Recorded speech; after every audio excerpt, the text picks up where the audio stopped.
प्याज, मिर्च, लहसुन, अजवाइन, जीरा, इलायची, तेज़पत्ता, मेथी दाना, हल्दी, मिक्स मसाला,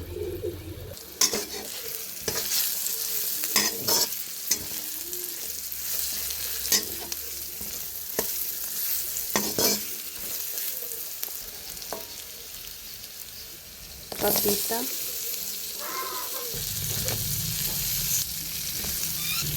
नमक,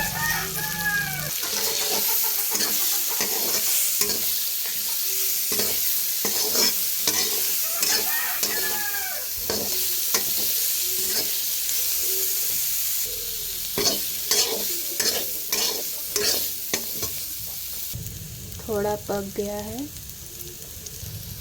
1 चम्मच लेहबेर, खट्टा होता है इसीलिए 1 चम्मच काफ़ी है।